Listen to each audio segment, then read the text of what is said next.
ঠিক আছে। আমি সবাইকে প্রণাম জানাই, আর যারা মেয়ে আসো তাদেরকে ভালোভাবে জানাই। যত বড় কথা এই যে আলোচনা করলেন, এই কথা আমার কথা শুনতে পাচ্ছ তো? তোমাদের সামনে বলা হলো এই কথাগুলো। এই মেয়ে তোমাদের একটা কথা বলি, তোমরা এখন কি তোমাদের কি কোন বয়স?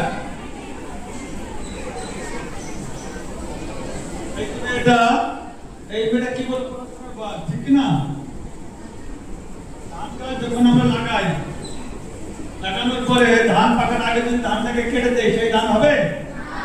তোমরা কি এখন কচি তাকে বলে সবুজ বলে? আমার ভাষাকে বুঝতে পারো? এই বাগুন তুলে নিয়ে, বাগুন জানো? বাগুন তোমার পতি হয় নাই মানে কি? মানে খাওয়ানো তো হয় নাই। তোমরা মা, তোমাদের এখন তোমরা এখন কিশোরী, শিশু অবস্থায় তখন বাৎসল্য প্রেম করতো কে কে? মা, বাবা, সবাই।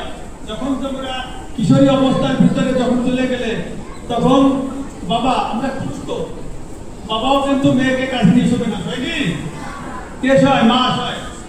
এইবার তোমাদের পিছনে যারা পড়ে, কোনো ভদ্রলোকের ছেলে পড়বে না। কোনো ভদ্রলোকের ছেলে যারা ভদ্র তারা কি করবে? লেখাপড়া শিখবে। তারা কেউ পড়তে চাকরি করছে, কেউ এসডি হচ্ছে, কেউ ম্যাজিস্ট্রেট হচ্ছে, জেলা প্রশাসক হচ্ছে, মহকুমা প্রশাসক হচ্ছে, কেউ ডাক্তার হচ্ছে, কেউ ইঞ্জিনিয়ার হচ্ছে না, কেউ শিক্ষিত